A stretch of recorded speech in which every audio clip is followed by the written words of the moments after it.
Start into our introduction.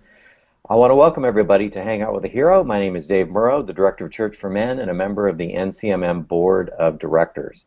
And I am delighted to have a great guest with us today on Hang Out with a Hero, a guy who has a very interesting story that takes an interesting twist at the end. I'll introduce him in a few moments, but first I want to thank our titanium sponsors here at National Coalition, the American Bible Society, and Lifeway Men.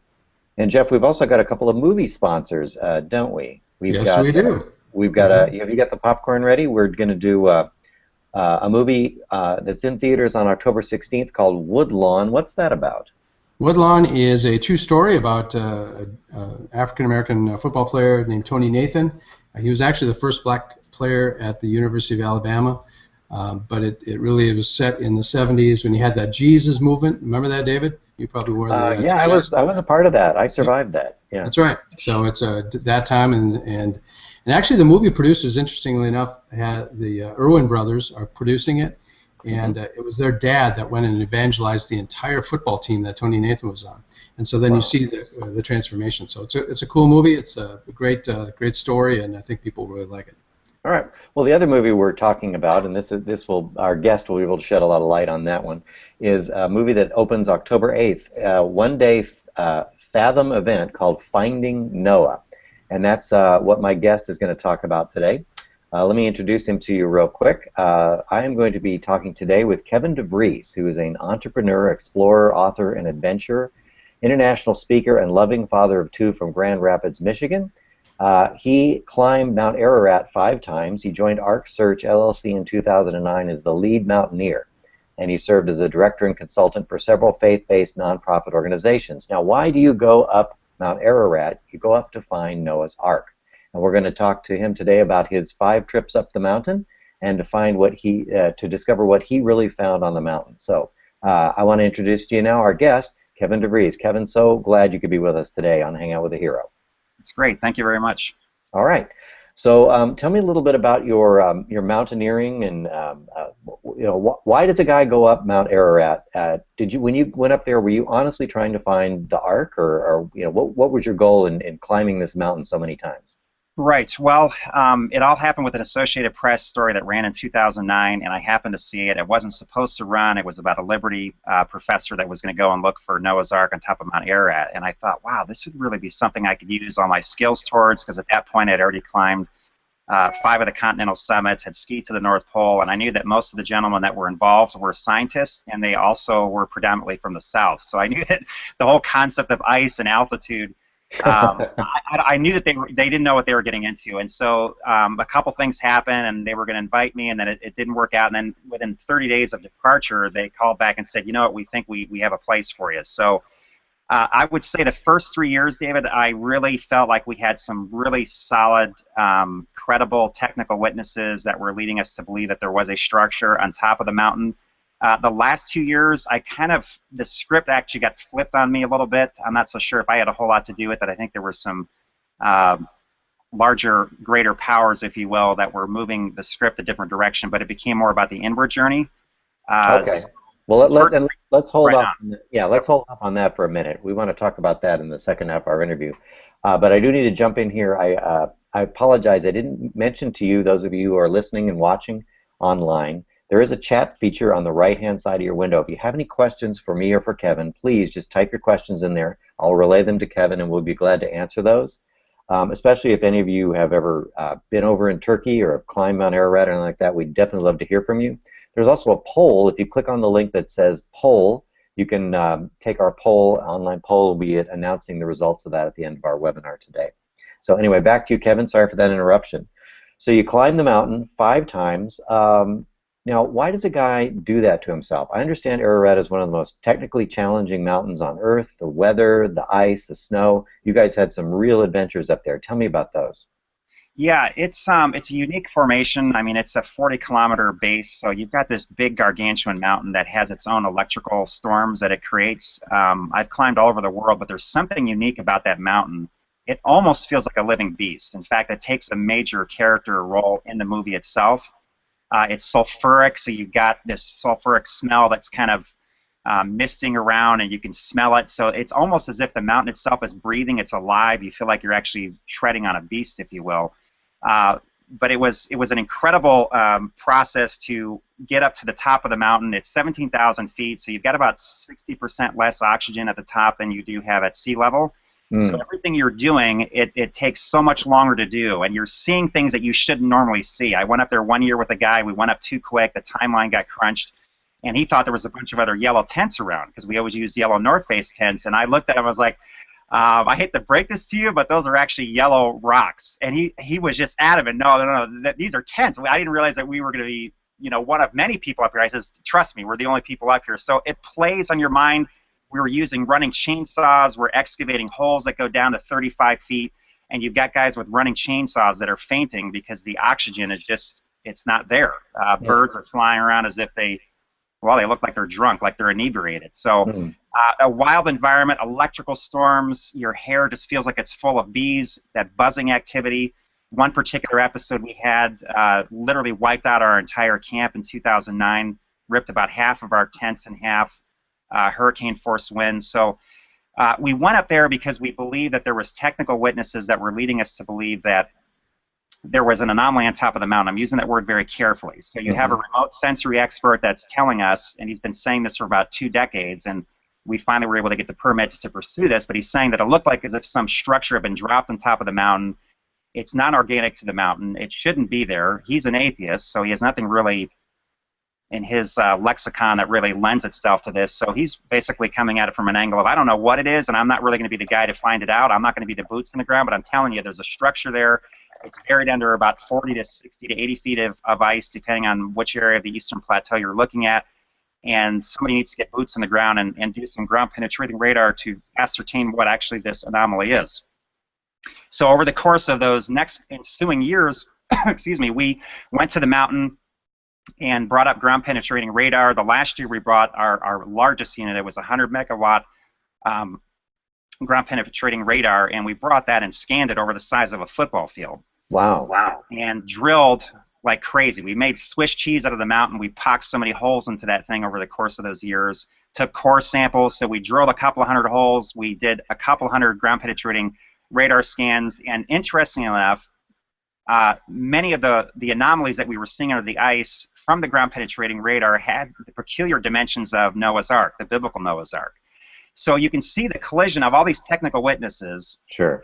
Remote sensory, the ground-penetrating radar, they're agreeing on what they're seeing. We just don't know what it is. And I don't know if I want to totally give away all of the movie, but rest assured it wasn't what we thought it was, but it took us quite a while and quite a bit of blood, sweat, and tears to come to that conclusion. So you did find something up there on top of that mountain, something unexpected. Well, yes. All right, well, let's just leave it at that, because we want people to go to the film. We'll bait the hook. All right, good. It wasn't Sasquatch, was it? No, it wasn't, but it was the Easter Bunny. All right. Yeah. All right. Now, correct me if I'm wrong. Does the Bible actually name Mount Ararat as the place where as Noah's Ark came to rest?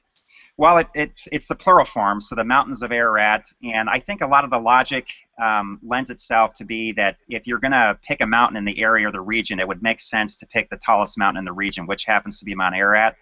When you couple that with hundreds and hundreds of eyewitness accounts, then you add to that the remote sensory research that we had done and the ground-penetrating radar, it just seems like that convergence would lend itself to be that mountain is of peculiar interest if you're looking for the Ark. Okay. All right. Now, I don't want to give away the end of the film. Like we said, that starts in theaters. It's on a one-day event, October 8th. So check your calendars. And at the end, we'll tell guys how they can see the movie. Real quick, just what's your website in case they have to jump off? It's findingnoah.com. Findingnoah.com. And Finding Noah is the name of the film. Tickets, all the theater locations. It's playing in 650 theaters nationwide. Okay, all right. Let me just ask you a couple of practical questions. So if you made 5 trips up the mountain, how'd you fund all this? That's very expensive to climb a mountain. It is, and I was not involved in the financial Okay. fundraising aspect of it, so I can't answer to that. I know there were a lot of different moving parts involved with Okay. that. Our research and our access to that area was really without precedent. There was a team in the late '80s that was in a similar area as ours. We went a little bit deeper, a little bit further, a little bit wider than that they did on the Eastern Plateau. So yes, there's a lot of moving components with that. It is an expensive venture. Unfortunately, I was not involved in that particular aspect of Oh, the. all right. My job Um, was very simple. I was hired, and I wouldn't say hired. I was asked to be part of the team to keep really smart people alive. okay. So, And did you manage to do that? we did our best to kill ourselves, but it was almost Shackleton proportions. We had a very successful failure. Everybody came off the mountain that I was a part of, and that our other lead mountaineer, Holt Condren, was also there. So I think we took up about 40, in the mid 40s somewhere, about 43, 45 individuals ascended that mountain over the course of 5 years, and we had no loss of life, which I thank God for. Yeah, but there was actually a couple of situations where you thought you were going to lose somebody. Is that right? Yes. Um, And you saw somebody from another party actually die right in front of you, didn't you? Or he did not die, but it was desperate. He had closed head injuries, compound fractures. That actually happened twice, 2 years in a row. Actually, 2011 and 2013, and they caught part of that on the film because the film crew actually was only there the final year. So I have all this history, but the film crew was just there for 1 year, and they captured a great year. But there's a lot of backlog, and some of that film they actually were able to splice into the film itself. So you can see some of the former years and the holes that we excavated, and some of the, just horrendous weather that we had. okay, so actually this is a tale of adventure as much as a Bible's type story. Yeah, I mean, it really feeds to the masculine heart. It goes after the nobility of man. There's some savage aspects to this film, but I think people will see a silver thread that weaves all the way throughout the film, and it's this whole idea that God cloaks things in mystery. That's His glory, and it's the glory of man to search those matters out in Proverbs 25, verse 2. And so I think what a lot of the viewers will be able to ascertain rather quickly is that it's more than a boat. There's something happening here about a brotherhood. In fact, I would wager to say it's much more than about finding a boat. It's about a brotherhood found in Christ. So for those of you that are working in men's ministry, this film has tremendous bandwidth for ministry material, discussion. We already have some partnerships that have formed that will take place after the film is actually shown after October the 8th. So we're very excited about the ministry opportunities that exist within this film. My guest on Hangout with a Hero today is Kevin DeVries. He is an entrepreneur, he's a mountaineer, he's a father of two, and he is currently the founder and president of Grace Explorations. And there is going to be a film about his adventure to find Noah's Ark called Finding Noah in theaters on October 8th for a one-night engagement. Kevin, so I'm not going to, again, we don't want to tell what you found or didn't find on the mountain. We want to leave that for those guys to go to the film. But you did, let's not talk about the boat, but there is something else you found up on the mountain. Tell me about the spiritual journey that you went on during your trips up and down the mountain. Right. It began in 2012, and then it largely played out in 2013 and beyond. The title of the message that I've developed around this whole film is Finding Noah and Finding Grace. And I go back to Genesis chapter 6, verse 8, where it talks about, especially in the King James Version, how Noah found grace in the eyes of the Lord, or favor in more of the modern translations. And so I really began to see something else that was more subterranean. It was below the surface. It was not as obvious, because the obvious quest was to find the ark. If we did, it would change all the ologies, everything from anthropology, archaeology, to zoology. It would change the scape and the landscape. It would be a watershed moment. But something began to internally happen within inside of me, and I began to feel like, you know what, we're probably all like Noah. Whether we're in ministry or not, whether we're mountaineers, or whether we work in a cubicle, or we're a lumberjack, or wherever we do work or do life, we're all like Noah. And we're all trying to find Noah, because I think Noah was an individual that was able to find and search for this mystery that led to this sense of marvel in his life that allowed him to escape this world that was drowning in madness. And I think anyone that takes a cursory view of culture would just agree that it just seems like culture is just going mad in front of us. Yes. And we're all in search of this mystery, this sense of marvel that can help us to find safety, security, closure, adventure, nobility.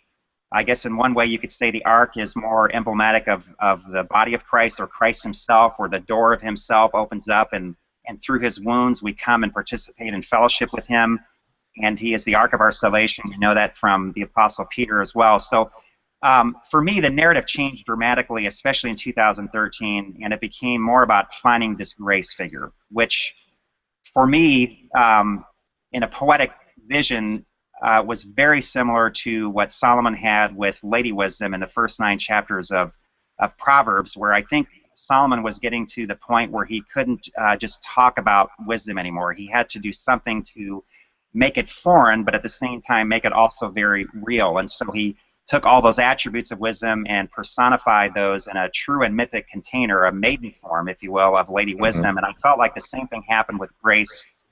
And really what I began to discover was it's all about grace in the end.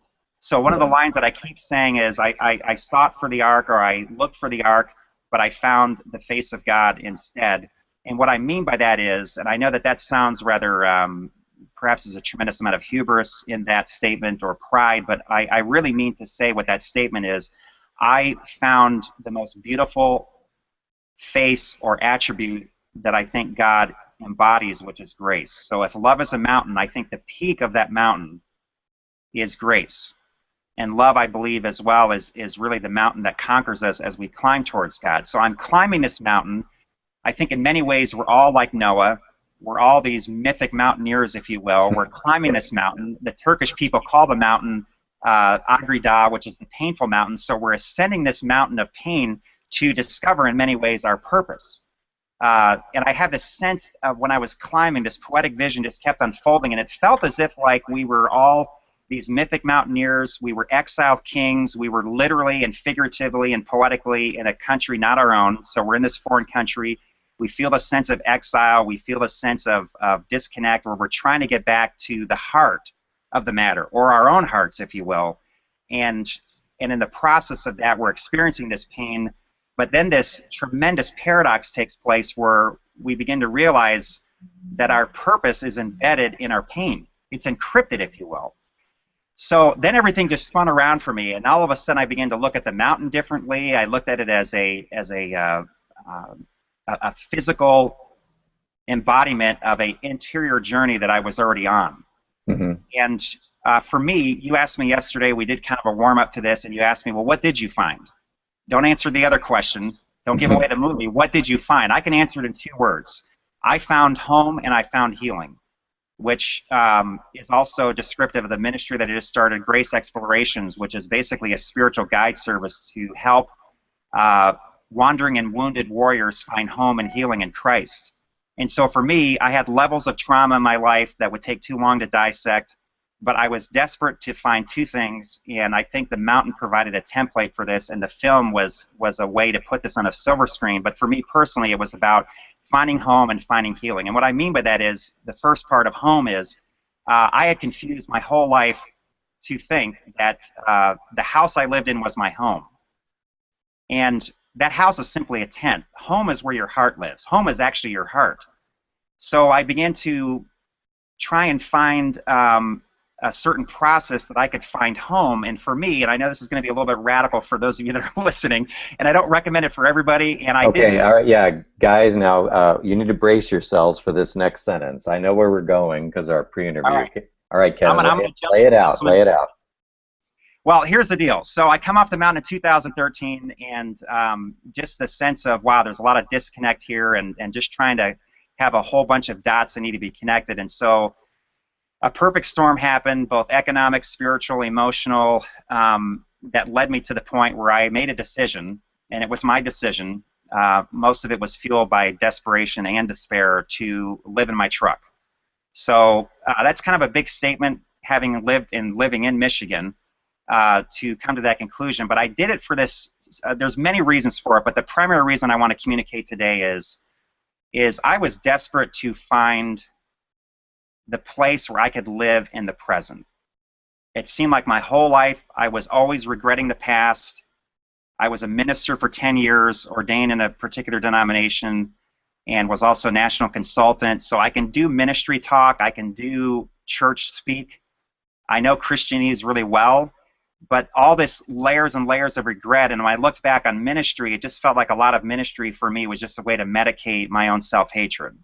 So you've got layers of tragedy, layers of pain, and you're trying to find this place where you can live in what I think the Desert Fathers coined really well, and it's the naked now. It's where you live in the present, you live in the moment, you're not regretting the past, you're not trying to accelerate to the future.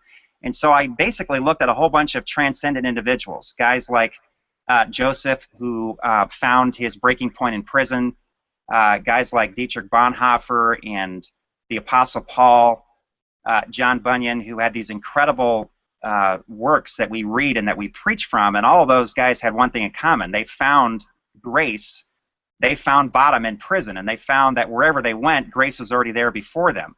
And then you take it a step further and you look more at contemporary history, and you see guys like Gandhi, who lives in a goat shack and yet had a tremendously transformative life. And I know we have theological differences with him, but you can't argue the fact that he had an impact. That's true. And so it seemed to me that the main goal was to be like Christ. And if I look at the life of Christ and I watched how he led this nomadic life, I came to the simple conclusion that Christ needed no home or no place to rest his head because he was always at home in his heart. And I think that's one of the profound impacts that he had on people. And you and I, we know people that that are living in the past, that are living in the future, but when you meet a person that is 100% present, they are right here, they are zoned in, they can deal with the pain and the pleasure all at once because that's where they live, in the present, you have found a person that's probably going to have a profound impact on life. And Christ was that type of person. Plus, you know, what do you do with a guy whose home is heaven? You know, you're going to build a mansion for this guy? I mean, it's kind of a joke. So I think for him, he was always present, he was always inviting Christ into his present. And I think that in that present moment, in that naked now, if you will, I think that that's where deep healing happens. I think that that's where transcendent time heals timeless trauma. And I know one of the initiatives of the National Coalition of Ministries to Men is to help men with trauma, with post-traumatic stress disorder. And I hope to maybe put a face to that because I've been a minister, I've been a consultant, I've been the guy who hated himself, and so he basically did ministry to medicate that. It took a guy like Brennan Manning to help me figure that out. So I've been through that whole journey, but right now I can tell you, even though I am living in a truck, if you will, something has happened, and it's not magical, it's miraculous. That truck has turned into a tabernacle. I meet God there. I feel like that thin line between home and house has been kind of obliterated, and so I feel like everywhere I am, I'm home. And I think that's kind of the ache of every one of us. We want to find home. Every movie that has a great ending, it's about finding home. It's about finding center. It's about finding that sacred place where wounds that time cannot heal because they were made in time can only be healed in time outside time. So my bent in my ministry is simply this, to take guys on a deep journey, because I can take them there because I've been there, so I can guide them there, but don't leave them there. Aragorn went through the paths of the dead in The Lord of the Rings, but he didn't leave his fellowship there. He took them through, and he brought all these ghosts out into daylight, and that army of the dead was, in a sense, kind of a redemptive type of a part of his destiny. And I feel like for many men, they've got all these ghosts. They're traveling these land of shadows, and they just want to find this place called home. So for those of you that are ministers out there, and I'm assuming that you all are, I would just strongly encourage you to allow Christ to invade the present and quit worrying about the future, quit regretting the past. There's plenty of things to worry about, but live in the now. And I think when you can live in that naked now, when the density of eternity, when the weight of eternity can thin time into that thin place, which is one of my favorite phrases from the Celtic Christians. I think in that thin place, anything can happen because everything's already happened. You're tapping into a time dimension that's beyond Chronos. You're tapping into Kairos. And then I think there's this third dimension that you see these mythical lands being created like Narnia and Middle-earth, where there are these mythos landscapes, or this mythos time where God baptizes imagination and wonderful things happen. So for me, I know that's a lot of information, but it just turned the corner. So to me, it's not about living in a truck. It's not about all these exterior things. And someday I'll probably have money again. I've had the McMansion. I've owned businesses before. I've had dozens of employees. But I think I'm a very, very blessed man at this point because it's all been taken away. And when everything's taken away, I think you find what was really important in the first place. So I hope to have a Job-like life where the first half of my life I did everything because I was afraid. I wanted to do the right things because I was afraid. I hope the second half could be much different. I hope that I could do good things and maybe in the process become or be involved in some level of greatness, but not out of fear, out of love, because God has shattered all my misconceptions and He's answered all my unanswerable questions with His unquestionable self. And I feel like that's what's happened. Yeah. Well, and Christ told the rich young ruler to sell all that he had, and that may just be the call on your life right now. So I applaud your courage. I do have some questions I want to ask you from some of the guys. Kevin asks, did Kevin journey alone, or did he find other men to journey with? I don't know if Kevin is asking about your journey up the mountain or your journey through what you've found since you've come down. I guess you can address either one of those. Yeah, both. This is huge to me. This is very huge to me. I did the sin thing really well as a preacher and as a person. We all get this construct of confess your sin and Christ will be faithful to heal and forgive.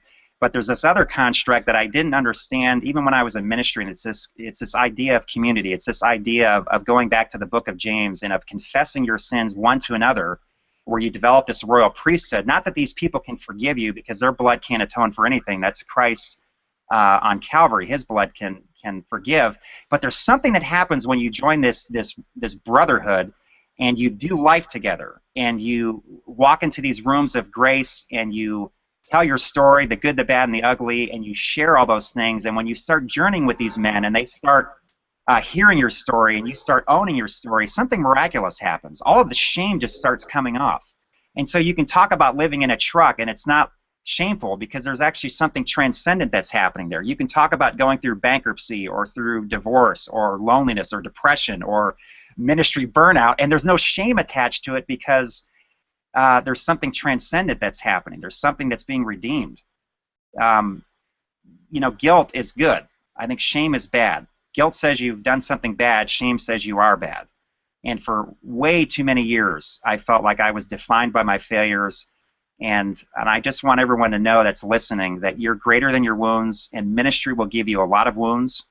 Any of you that have been at this long enough, you know that there's a lot of wounds that can happen there, but you can be greater than that. So yes to that question on both counts. I went up the mountain with men. We always went up with 2 by 2, if you will, at least. One gentleman went by himself after our group had left in 2010 by himself. He was from Scotland, and he was researching a site, and he was never heard of again. Now, I don't know if that would not have happened if he was with someone, but there is some wisdom in doing it together. Doing life together.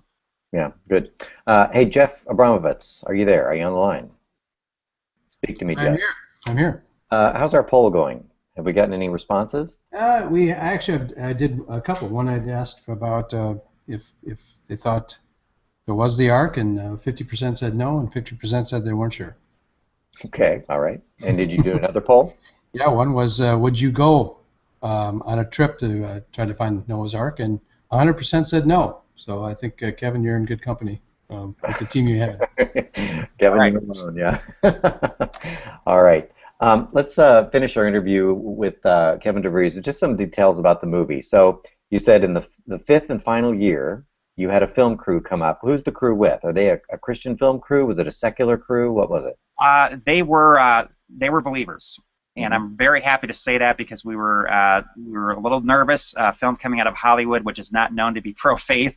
Yes. But there's some great things that are happening in Hollywood. You're seeing God take back the theater. He's turning it back into His temple, and so some wonderful things are happening. So yes, it was a Christian film crew that filmed us. So they came from that perspective for sure. So they filmed you in 2013, and then I guess they spent last year editing. Yes. All right. And so how long is the film? It's about an hour and a half, and then there's a great panel afterwards with some folks that were on the expedition and those that we've partnered with since then. that they can read on Finding Noah, and so we're very excited about that. That's about a 20-minute panel, so we're telling people to carve out about 2 hours. Okay. It'll be in every theater next week, Thursday. I want to accentuate the fact that it's one night only. This is a documentary, so it's not a full-length feature. It is a full-length documentary, but it plays for about 90 minutes, 20-minute panel afterwards.